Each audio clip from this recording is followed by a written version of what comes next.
everyone. Good evening and welcome to our launch of HLB Survey of Business Leaders 2023, Leading Through a Perfect Storm. We're very excited to have a live audience tonight in London after not being able to meet in person due to the pandemic for the launch of this event. So a special welcome to everyone in the room and of course also to those of you who are watching online.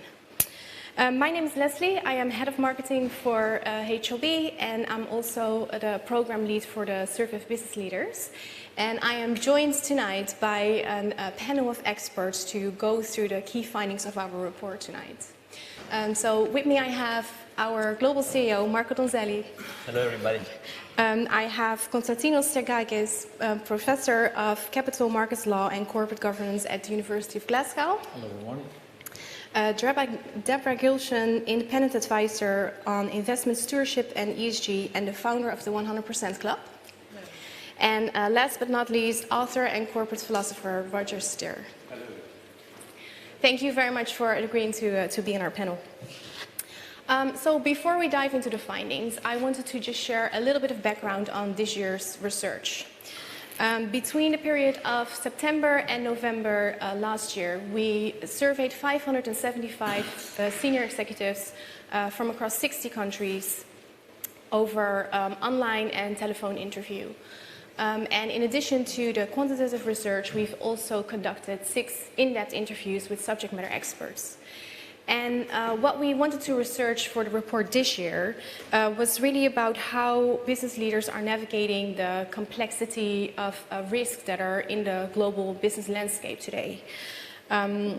We asked them about the permanency of a multitude of risks and how they are trading off between short and long-term priorities. We asked them about how they are building a sustainable competitive advantage for the future.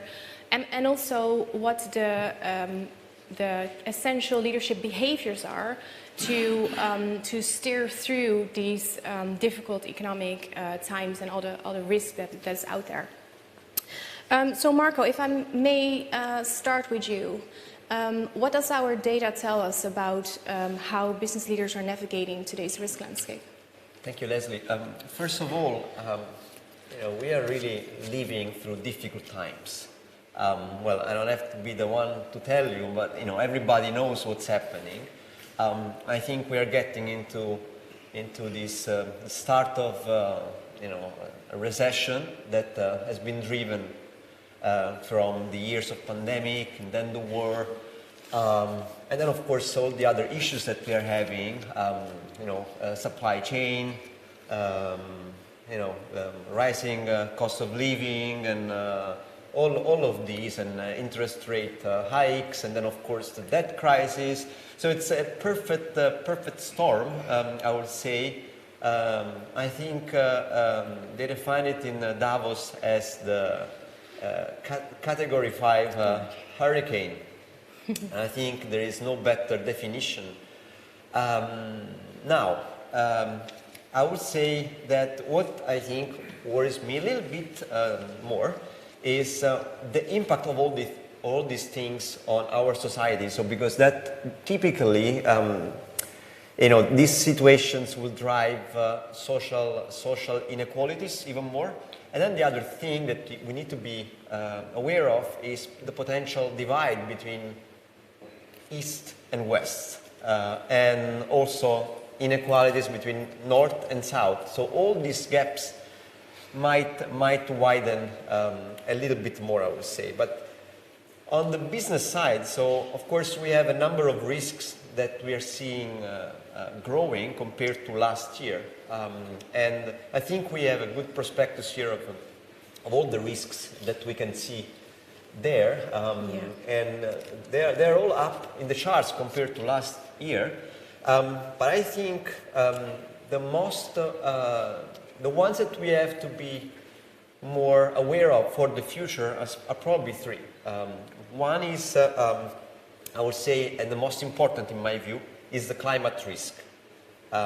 We have been pushing the agenda for later, we're postponing for later, and I think this is going to be the next big crisis. Then, of course, all these inequalities that I mentioned earlier, the further impact will probably be, social instability. So we know what happens with social instability. So that is a major risk that business leaders recognize. And then, of course, there is also cybersecurity risks that we also saw very much in the past. There is up high in the charts this year as well. But maybe I'd like to take the chance to ask Konstantinos his thoughts on this. Yes, I would have picked the same three, although I think that both the climate risk is something that will definitely hit us in a few years down the line. But for the time being, I think that even EU policymakers, not just in the EU, they see this within a 5-year perspective, and now the energy crisis and, of course, the invasion of Ukraine by Russia have taken the lead on this. So I would say geopolitical risks come first, just because they have been predominantly visible last year, and they keep on being predominantly visible this year. I would then go to the economic uncertainties, and of course you can have everything there. It's a mixture of all the unpredictabilities that unfortunately became a reality: inflation, cost of living, and all these things. And I would then focus definitely on social inequalities. The S part in ESG, I keep on telling people, and I do not know why they keep on being, they keep on believing that I'm just focusing on the wrong factor, but the S factor is the key factor. Of course, we could say that ESG is all about the G, because of course it's all about governance, but I think that the S is something that will definitely hit us hard in a few years down the line if we are not able to predict what we can do realistically with the unknowns. So a good leader, a traditional leader, would say that I am able to deal with the known knowns. At some point we went discussing the known unknowns. I think the next phase is about what are you going to do when you're going to be hit by the unknown unknowns. Now you will tell me, can you give me an example of all these three categories, right? I think the unknown is something that you suspect that might become a problem in the future, but you do not want to admit it right now as a leader. Either because it's not easy to absorb it as a thought, because it will put you into a mentality which means that you have to accelerate radical change and you think you cannot do it, or you cannot just have that kind of luxury of keeping your 5% or 10% of energy, resources, human capital always available for the unknown unknowns. But I think that the key is there for leadership. What are you going to do when the crisis is going to hit you in a way that you could never even have predicted that kind of crisis? That's my take on it. I do not know if Roger or Deborah want to add something. I guess following on from that and looking at the risk that are identified, what struck me was the absence of reputational risk.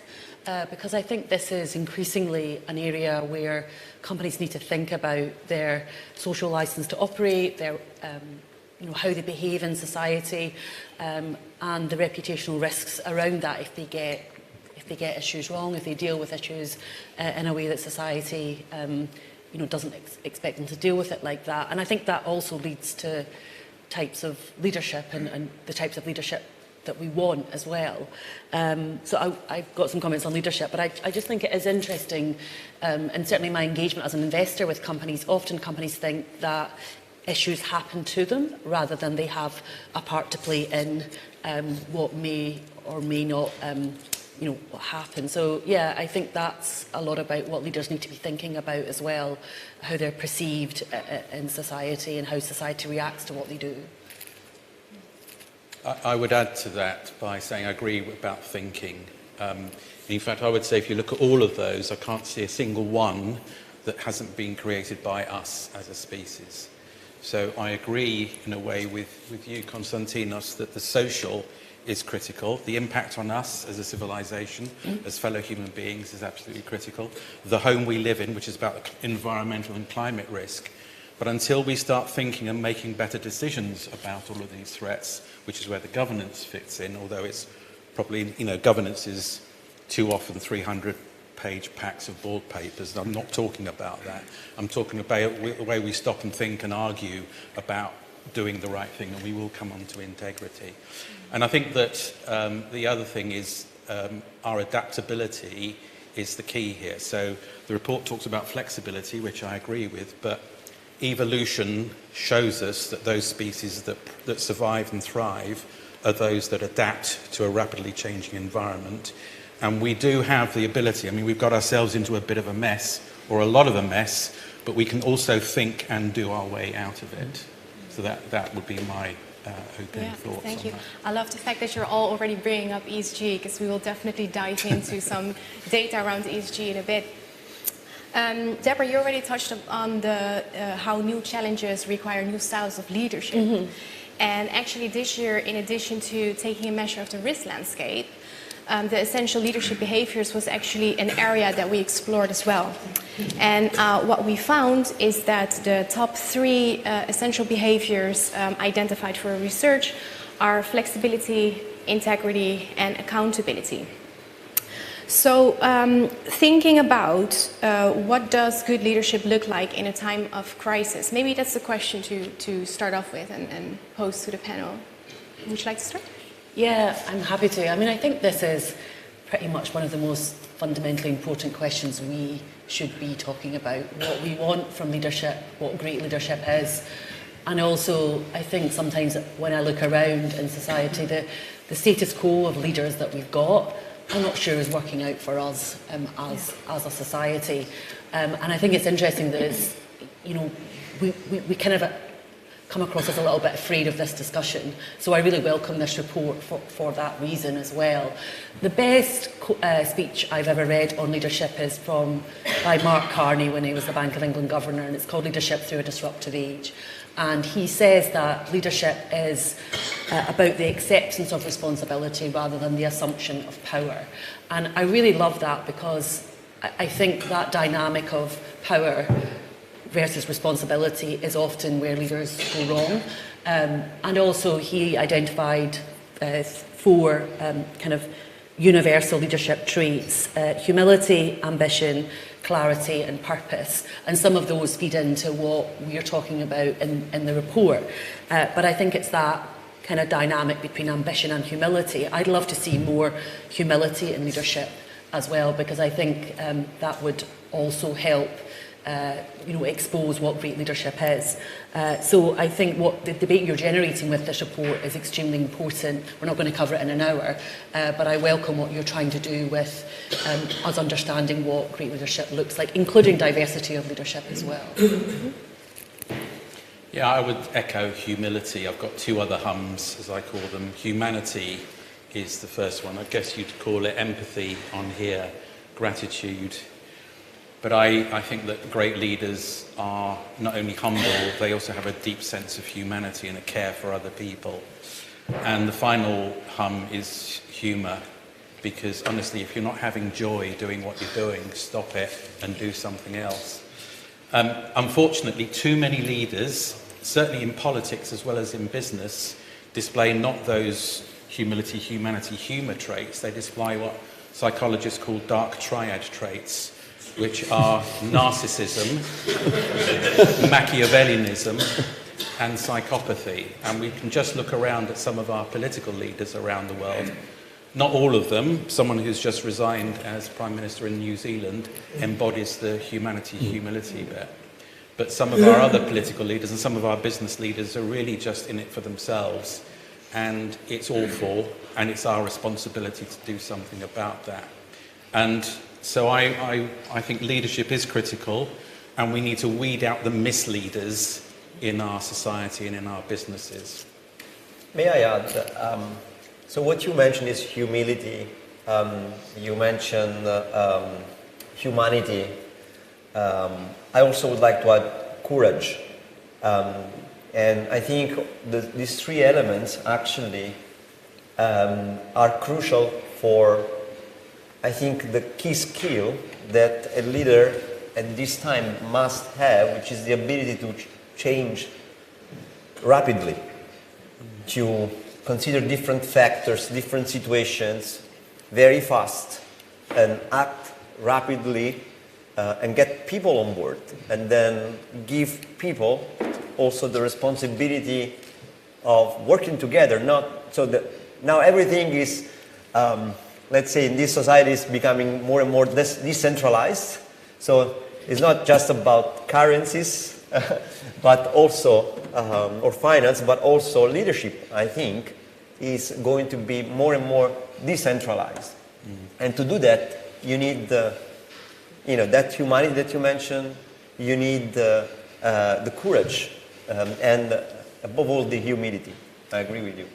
And I think just to underline that, sorry to cut across, but that's why we should regard leadership as a skill that everyone can display, not as a position in a hierarchy. It's not about status.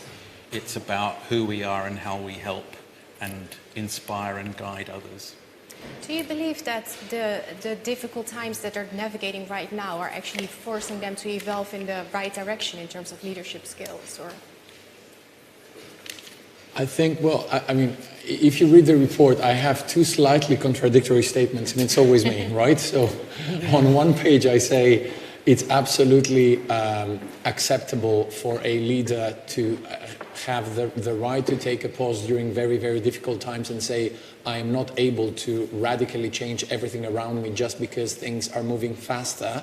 And on the next page on the report, I say, be prepared for radical change because sometimes you might have to accelerate yourself. So the reason for which I have these two diametrically, slightly different statements is because we need to prepare for radical change when things are moving faster, but we also have to acknowledge that sometimes leaders, not because they are incapable of accelerating change, but because they need to take a pause, because maybe in some critical moments during the lifetime of a company, we need someone to show us that, I understand that we also need to take a pause in order to reflect upon the radical change, exactly in order not to occur the risk of, abruptly or, very quickly moving towards the wrong direction just because you are pushed by the events, you cannot even think. And so you might actually accelerate in a different direction, which might prove to be counterproductive. So in essence, let's allow them as well to organically move towards change.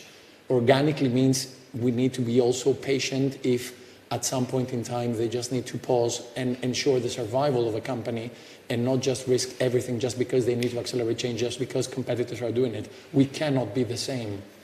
Just because a competitor is doing it doesn't mean that you have to do it if you're not ready for it. And in order to go back to the other traits, I would say, of course, humility, but in general, the capacity to embrace all the qualities that people aspire to as good qualities, not just in a leader, but also in themselves. Morality would, it keeps on, Scanlon, one of the eminent philosophers, keeps on coming to my mind, because the more I discuss in academia with colleagues, they say, companies are immoral, capitalism is immoral. And I always tell them, Scanlon always told us that morality has two phases: morality towards yourself and the duty towards yourself, and then the duty towards others. So you want in a leader the things that you would like to see in yourself. So you want in a leader to embrace all these capacities in order to have morality with himself or herself. So going back to your point, if each and every one of us embraces the basic qualities in order to be a human, decent being, then it will work. It's just, you have to go with an introvert capacity to see your morality before you start questioning how you treat others as a leader. And then you have all these traits about, becoming, endogenous morality, looking towards yourself before you go and you exercise any leadership skill. Excellent, thank you. So what we found kind of by coincidence this year is that the top 3 traits that we identified in the question on the screen actually nicely reflect some of the other data points in this year's survey. So starting off with the first one, flexibility, for example, we found that business leaders are very much having to juggle contradicting activities. So how are they balancing the priorities around survival versus transformation, or the adoption of technology versus evolving the workforce? And actually, as you can see on the chart, a lot of them are doing both, are right in the middle. So, Marco, maybe I can start with you, and I'd welcome your view on how you think business leaders are managing these sometimes contradicting priorities. So, what I want to mention is, the 40% that I see of leaders focusing on transformation instead of survival. It is obvious that in such difficult times, then leaders try to combine the short term and the long term, and managing so many different types of expectations. But I want to remark the importance of those that focus on transformation, because those people are transforming, by transforming their companies, by transforming their cultures and their teams, they are transforming society. And that is what you need for the crisis to break in general, the inertia, and then go one direction or the other.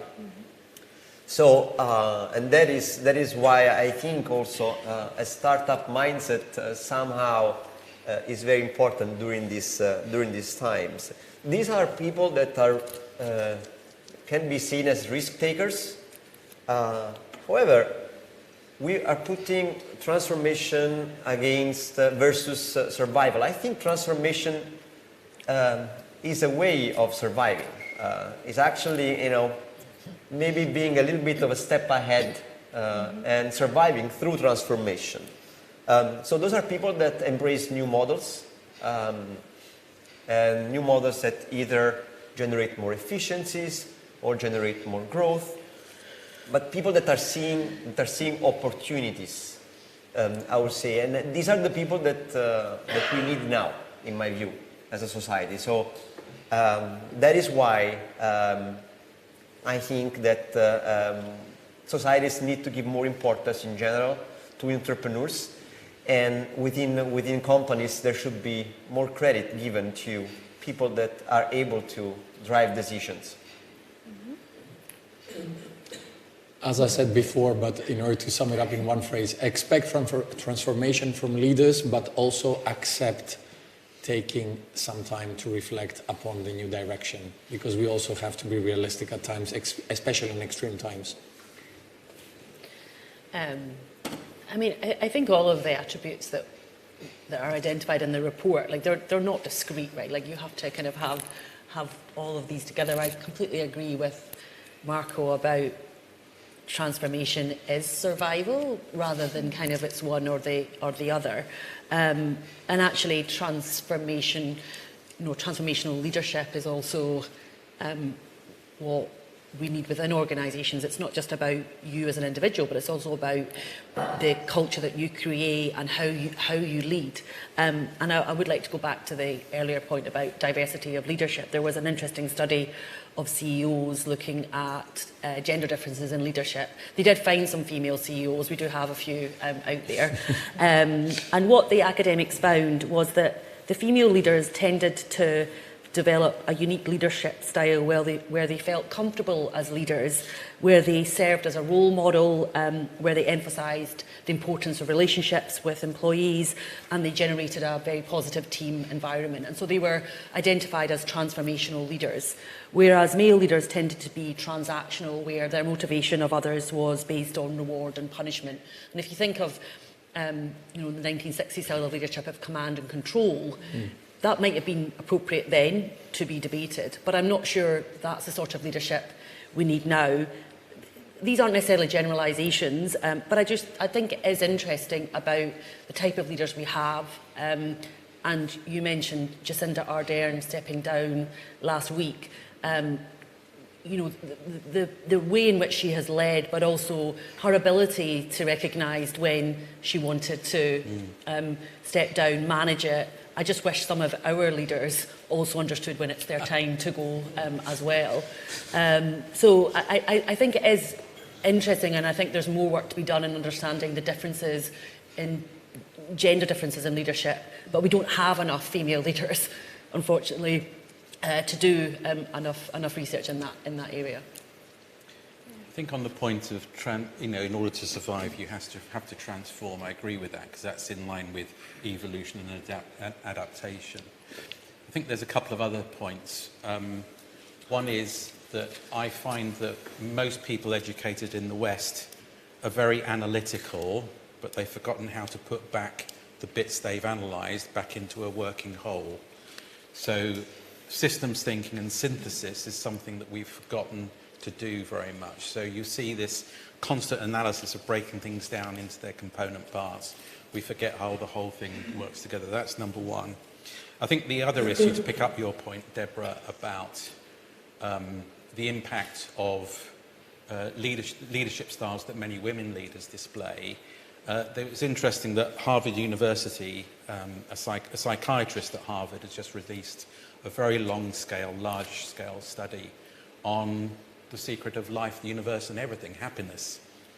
And I think we need to bear in mind that why do we work? We need to work for a number of reasons, you know, to get a sense of fulfillment and all the rest of it, but we also work in order to get stuff, to raise our families, to have fun and all the rest of it.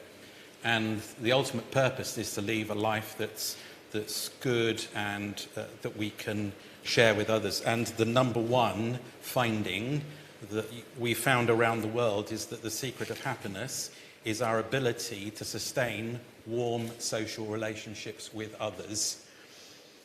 That is the root of family and friendship, or friendship more than family. It depends what your in-laws are like, I guess. But it is really something that I think is a real goal and a prize within the workplace, to create an environment where people actually do feel a sense of warmth and togetherness. And one third thought that popped into my mind, given the fact that we've got some private equity investors and entrepreneurs in the room, evolution and adaptability also tells us that it's actually the smaller and faster moving organisations that can adapt quickest.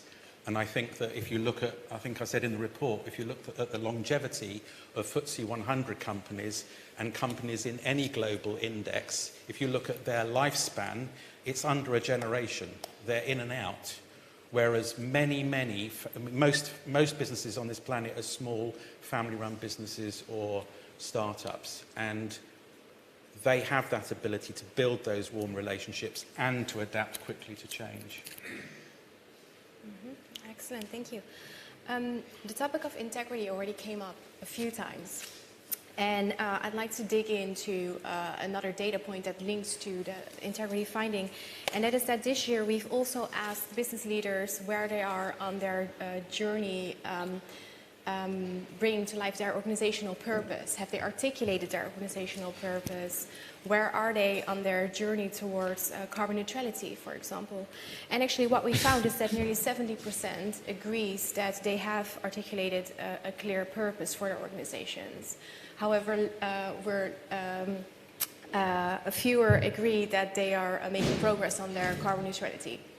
So with that in mind, what do you think, how do you think that things like building purpose and maintaining integrity, how can those things help create competitive advantage and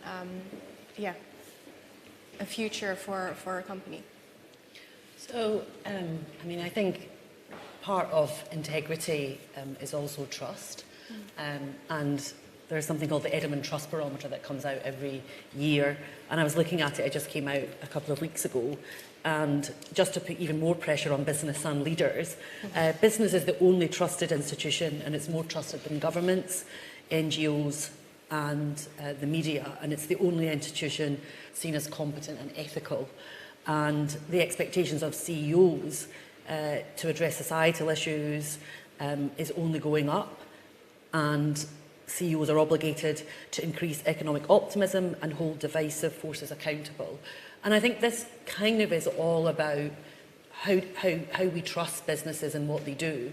And I think integrity is absolutely part of that. I think purpose statements are really important, but it's all right having a statement. If you, as an organisation, don't live and breathe the values espoused and set out in that purpose, then that's where the challenge is. And I think more and more society and wider stakeholders, customers, employees, shareholders are willing to kind of call out that inconsistency of what you said you were going to do and what you actually do. You know, we talked about the G of ESG. You know, I've been in the space of ESG for over 22 years. I think that acronym can sometimes be a little bit problematic because it's quite simplistic, but it's helped a better understanding of sustainability, I think.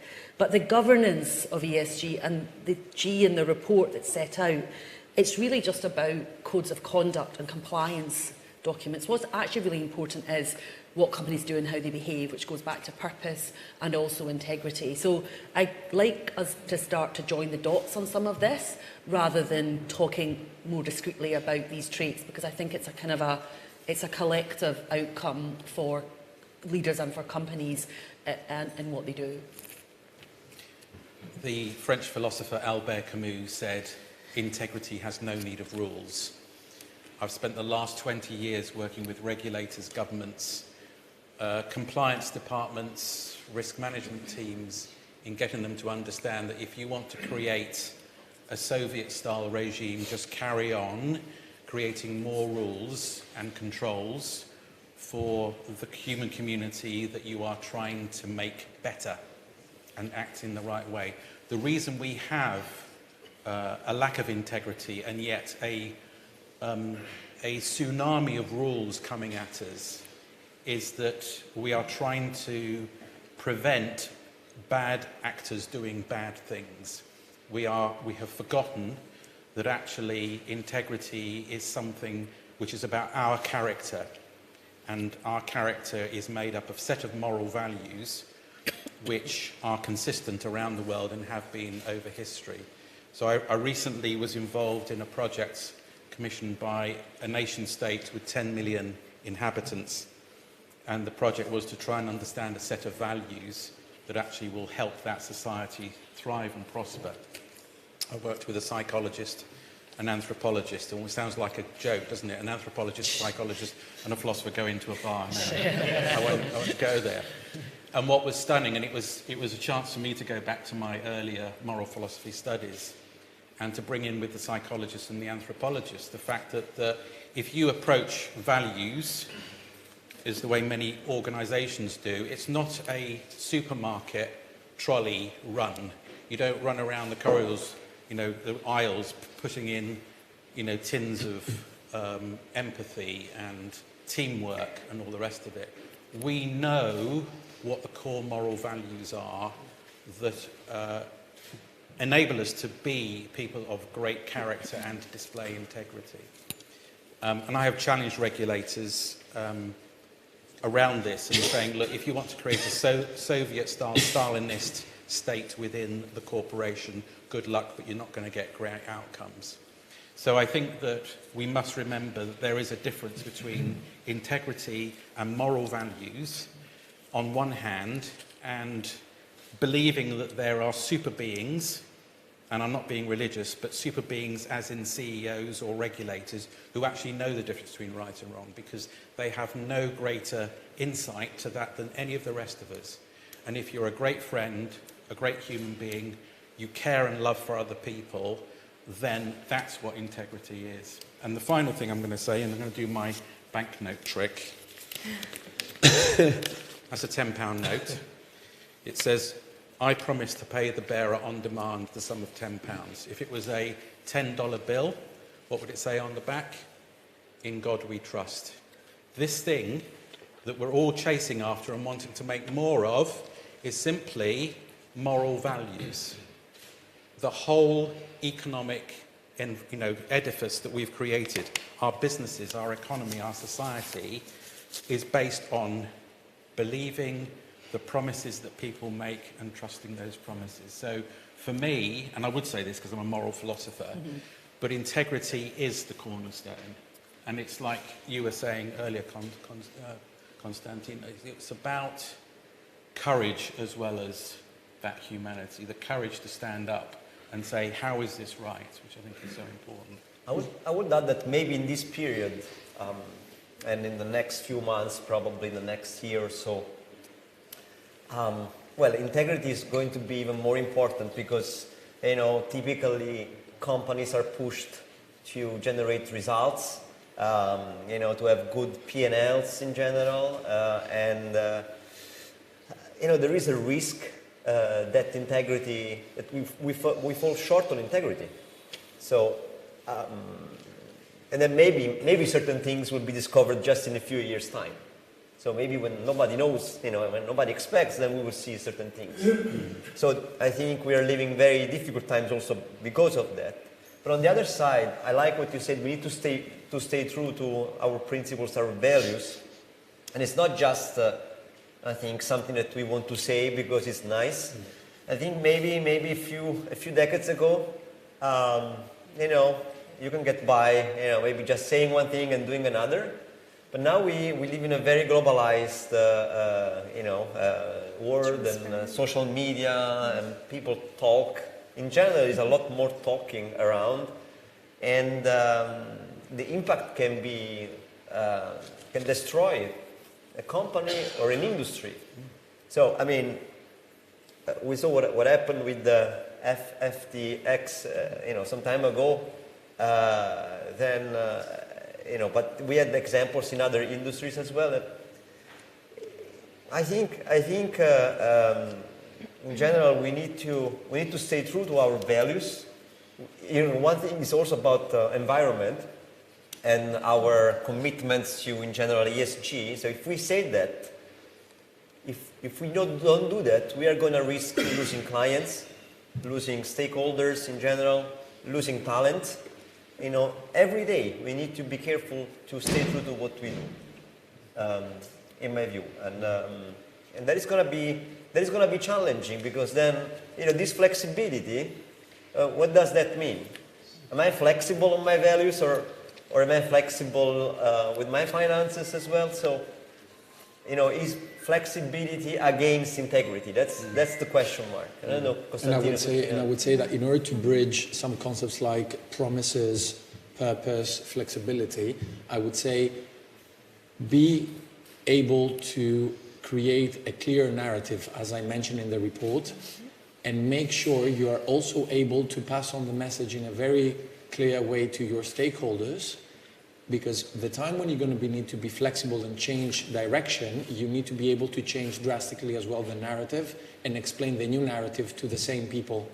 So that means that no one is going to expect from you to stick to that narrative forever if you're able to explain with complete transparency and honesty the fact that the narrative has changed because the purpose has changed, because times have changed. So easy to say, difficult to implement, I know. But still, it's that kind of mixture of honesty, clarity of purpose, clarity of narrative. Many companies have created a purpose, but we have to ask ourselves why. Are you trying to appeal to your institutional investors, for example? Are you trying to calm down public outrage or NGOs complaining about the way you behave? So, okay, come up with a purpose, but it has to be your purpose, not your competitor's purpose, because it's shiny, because it's ESG friendly, because it looks nice. So the moment where you are basically lying to the people, yes, as you said, Marco, sooner or later it will come out. So stick to the purpose that you are able to honor, and then if you need to change things because reality comes towards you and you have no other option, make sure you change that narrative, but with the same clarity and honesty towards your stakeholders. If they understand, I think that they will forgive and they will go hand in hand with you towards the next phase. If they are confused or lost or suspicious, it means that you haven't done what you were supposed to do in the first place with them.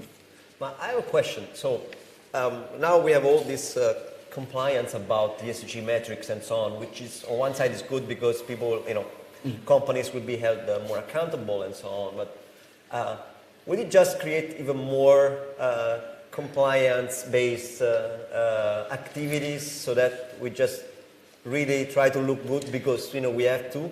I have a nice stat on that, actually. It's almost as if we practiced it, right? It actually brings us really nicely to the accountability characteristic, which was the third ranking one. And we asked business leaders this year around ESG goals and reporting as well. So if we think about, the previous data point showed that only 1 in 3 is actually on their way of achieving their carbon neutrality goals. And then, so to the point that you were just making, like how does accountability then come into place? If you're saying you're going to be carbon neutral by X amount of time, what are you doing to actually get there, right? So coming to the next data point, we asked business leaders where they are on their journey to meeting ESG goals. And we found that at the moment, about 15% answered that they are truly purpose-led, right? Going back to the purpose conversation. Another 37% said that they are doing what is required, they are trying to meet stakeholder expectations. And then 40% says that they are, to Marco's point, doing what is required by regulators, and 8% admit that they disregard ESG altogether.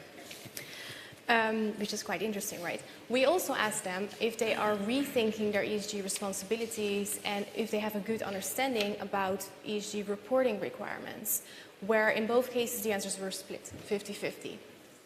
So I guess with that, as a question to the panel, how do you believe that CEOs can actually harness ESG to drive competitive advantage and to grow?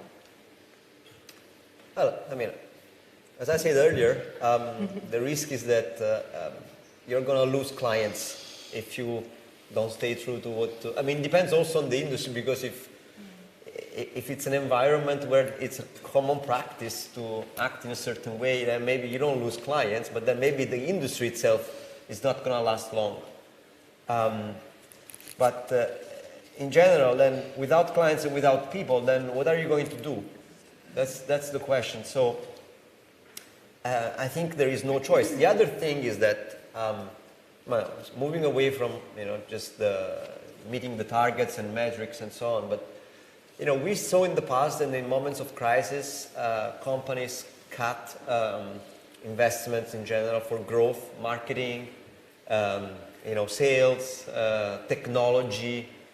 So is this going to happen for ESG as well, because it's less important, because yes, it doesn't drive theoretically short-term profits. So, and that is really worrying, because that we have like a big crisis that we need to face, and talking about the big crisis is the climate crisis that sooner or later, I mean, we don't want to get to the point that now we have dealt with everything. Now we can think about the climate crisis, but then now we are actually melting because it's 100 degrees. So what are we going to do? I would say do not fall into the anti-ESG trap. Now you will tell me, Konstantinos, who is anti-ESG? Well, quite a few people. ESG has come under huge attack recently. You've seen what's going on in the US in the past few weeks. Attorney generals of some US states writing public letters saying that they will pass laws against ESG because enough is enough, and we need to protect the savings of the ordinary investor, going back to the discussion we had recently, the two of us, about the ultimate beneficiaries of funds. People say that we have to be anti-ESG because we need to protect your savings. We need to make sure that you will retire with a good pension. So ESG is killing that kind of perspective. Well, I would tell companies, first of all, look who is coming from the young generation. Young generation now invests in capital markets. It wasn't the case before. They want to solve even climate or social issues by becoming investors, not just by going and demonstrating on the street, joining NGOs, doing something else. They have everything on their phone. Everything now is on their phone, and they want to be heard. You have Tamello in the UK, democratization of finance, allowing ultimate beneficiaries to express via advisory votes things that they would like to see happening, and their money to be voted in a way by the asset managers. So it means that the audience is there, demand is there. Do not fall into the anti-ESG trap just because there is that kind of trend, recent trend that ESG was never meant to save the world. Well, we know about it. No one said that it would save the world. But trust ESG, because ESG is the only viable solution as a company. Otherwise, you will not be able to survive. Not just because it makes sense, but because there is a clear demand for it by all your constituencies. And of course, I'm not referring now to some voices that, thankfully enough, they keep on being very, very marginal. But I would say that it makes sense financially speaking as well. Deborah?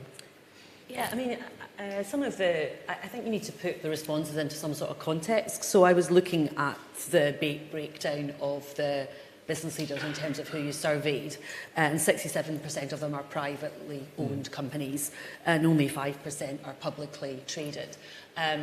And I think certainly if you're on the board of a public company, I think ESG is very high on your agenda. But I actually think this is coming to all companies, and the companies that thrive, survive and transform will be the ones that see it as a competitive advantage, that don't see it as a thing done to them, don't see it as a data score, but actually it's about your role in society, it's how you treat your employees, your wider stakeholders, it's how strong your governance is, including on the board. So I think we should put some of this into context in terms of the numbers. But I think the wider discussion is really about the end saver and investor, the person that invests their hard-earned savings and pensions, if they're lucky enough to have a pension and savings in the stock market, and then the intermediaries who act on their behalf, who invest in companies. And I think sometimes the output of companies, including on things like CEO pay and how much CEOs apparently need to be motivated to be CEOs and to be global leaders. I think there's a real disconnect between the outcomes for CEOs and what the end saver investor, the ultimate provider of capital, would think is a good outcome. And I'm doing some work with the Church of England Pensions Board and others looking at remuneration, including through the lens of inequalities as systemic risks as well. So, but it goes back to my earlier point about, ESG is not just climate change. There is clearly, quite rightly, a huge focus on climate change, including the investment risks around climate change, because it is the biggest systemic risk we all face. But there is a much wider kind of areas under the banner of ESG that deserve to be understood, because I think companies still feel it's kind of something, it's some sort of compliance exercise rather than a wider lens to understand your company and for your investors to understand your company as well. We've talked a lot about risk, but the opposite of risk is opportunity. And I think ESG really, if you understand it well, is a huge opportunity. So, yeah, and you've commented on the anti-ESG, what's going on in the US as well. So I'm thinking about the younger generation who are current and future customers, current and future employees, and something very interesting is happening to the way they're maturing, and they're not starting off radical left-wingers then turning into die-hard conservatives, which is what happened to the baby boomers and perhaps the millennials. But what's happening is they are staring at all of these ESG challenges and seeing a bleak and experiencing a bleak future. And so I think if your purpose is to care about your children and your grandchildren as a person and as a business leader, then you need to think about that. I used to, after I was a banker, I was a social worker, and then I became a philosopher after that. I don't know, there's some story in that. But I used to look after children in care as a residential social worker. And my challenge to CEOs and boards is that unless you make the right decisions about climate, the environment, your obligations to society, you're practicing a form of child neglect or abuse. Do you not care about the world that your grandchildren are growing up in? Do you not love them? Do you not care about them? And I think the change that's going to happen is this generational shift. Absolutely. Where people don't have savings, they're living with mum and dad in their 30s because none of them, not even their parents, can afford a deposit on a house. In Ireland, the rental sector, for example, there are no apartments or houses to rent. So it's not just about there is no mortgages available. There's nothing to buy that's affordable. So I think, it sounds like a stuck record, but I'm going back to understanding that ESG is a way we express how we look after our home. So being Greek, you know the root of the word economy. Yeah. Ecos, meaning our home. Exactly. It is all about how we look after the home that gives life to our family and friends. And I think we've lost sight of that in trying to monetize what I think is a vacuous profit. I don't think profit actually really exists. It's an imaginary thing. I'm sorry if that's heresy in this forum, but we know that if you added in all external costs to any profit and loss account, none of us would be making any money at the moment. We're just burning capital all the time. So I think it's about, again, going back to this thing about, are we caring enough about not just the present, but our future generations? I think the other thing that interests me, and it amazes me the amount of companies that don't get this, that companies and business is a collective system, right? So what one company does, rightly or wrongly, actually impacts kind of the reputation and the standing of business and society in society's eyes. The public don't discern between it's a publicly traded company, it's a privately owned company, it's a family-owned business. They just see good or bad corporate acting. And I think I'd like to see a little bit more of a recognition of there's so many ways in which companies are held accountable now, and the third trait is accountability. You have to really understand the weight of responsibility that starts with good leadership. But it's not just about the leader, it's about the people they lead. Again, go back to my point about CEO pay. Success or no success in business is very much a team effort. It's not down to one individual.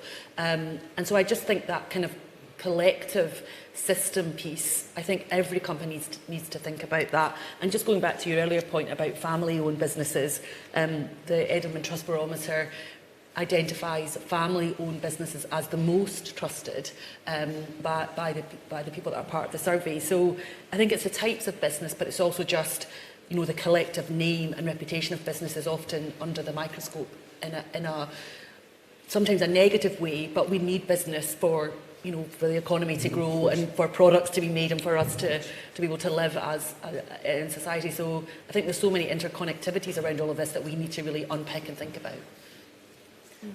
Another thing that we need to consider is it's a big difference between developed markets and emerging markets when it comes not only to, in general, the crisis that we're living. Like while a country like the US, for example, the UK can probably subsidize a little bit of the crisis, then what's going to happen in an emerging country? They cannot do that. Well, in fact, we saw during the pandemic that they really struggled. But then the same issue is in relation to ESG. So are we in developed markets asking these countries to kind of like put a stop on their own development, and ultimately they're 1% of the problem? So it's an interesting discussion to have, and I think it requires probably another panel. Yeah. Sounds good, Marco. Yeah. Well, yeah, thank you very much. Just looking at the time, I think that is probably the time that we had to go for these findings. Yes, perhaps a follow-up discussion to dive even deeper into the ESG aspect would be very welcome. Marco, may I ask you to talk us through the conclusion of our report? Yes, let's be so. I know we touched many different points today, and many of them, are critical. Well, you wouldn't believe it, but I'm positive about, let's say, how this situation will evolve. And for those who followed Davos, I think there was the same impression. In general, the outcome of the discussions and then the exchanges were actually more positive than the expectations. I mean, of course, the expectations were a little gloomy, but it's still something. And ultimately, we know every storm runs out of rain, and in general, this year should see some sort of transformation. So we will probably see that maybe next year. That this year has not been so bad after all, because we set the ground for the future. But just to remind everybody, just to summarize, I would say the three key leadership traits that we need in this period as business leaders to navigate these difficult times. Flexibility, integrity, they need to stay together. So not flexibility at the cost of integrity. And then ultimately accountability of people, accountability in relation to metrics, and specifically ESG metrics. So I guess that's my take, Leslie. Thank you very much. Yeah, I think with that, we are close to the end of the session. Thank you so much for being on our panel, to our dear panelists. I also want to take a moment to thank all of the business leaders that completed our survey this year, and of course everyone within HLB that helped us collect all of the data. The full report can be found on our website, so if you go to hlb.global/survey of business leaders, you will find the full report with our findings there, as well as some interactive elements to delve into the regional outputs of the report. We would also very much like to welcome further discussion, so you can use our hashtag survey of business leaders across the various social media channels to post questions to us and to our panel. We will get back to those later on, or of course get in contact with us via the website. How are we doing for time? Do we have time for maybe 1 or 2 questions? I think so. Yeah? Yeah, go ahead. Nice first question. First of all, thank you so much for such an amazing panel. I'm Victor and I study in a business school. And in business school, we learned that times of crisis require strong leadership, which could also be interpreted as, more authoritarian leadership. During times when there is a black swan event every month, let it be the war, the pandemic, the climate change, you, as a leader, sometimes have to make decisions quickly, which is essential. Sometimes without, sacrificing the consensus of your team. My question is, I suppose, how do we maintain democracy in circumstances like this? Like, how do we sort of continue a more liberal sort of leadership through times of crisis, essentially? Going back to my point, if you are able to share the purpose that you have decided as a leader that represents the majority of your constituencies, and you are able to take them with you in this kind of difficult journey by explaining the pros and cons, I think that you will be able to survive both in terms of leadership skills and in terms of company making certain decisions. I think that's the key message I would give. The problem from authoritarian personalities arises when they are not able to share clearly with their audience the reasons for which they are in the unfortunate position, as every leader is, to make some decisions that are not, everyone's cup of tea, because that's inevitable in life.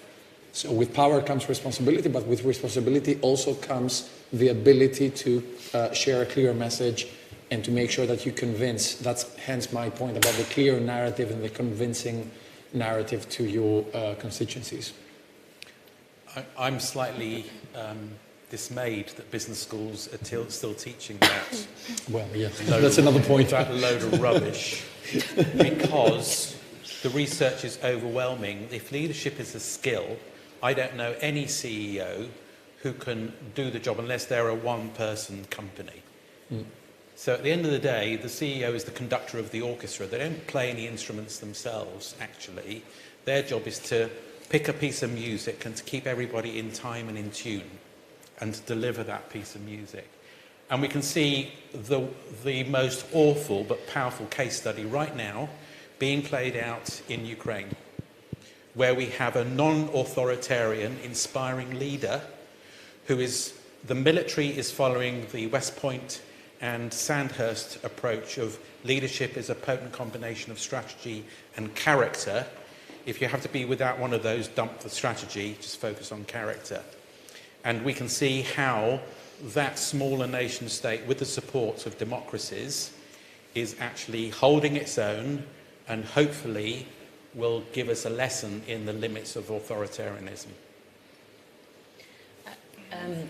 I think it's interesting that, as I said, I'm not a business academic, but I'm glad you said that's worrying that they're still teaching that. But you're saying authoritarianism in a time of crisis. I see authoritarianism all the time, not even just in times of crisis. But we've just come out, or we're still in a major crisis of the pandemic and COVID. And it's stunning to me the amount of leaders that seem to have learned precisely nothing through the pandemic. The amount of leaders that said, basically, we want everybody back in the office 9 to 5.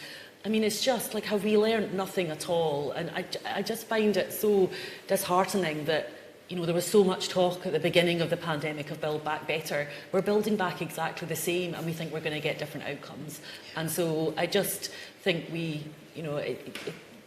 It's the opposite of humility, right, that we mentioned earlier.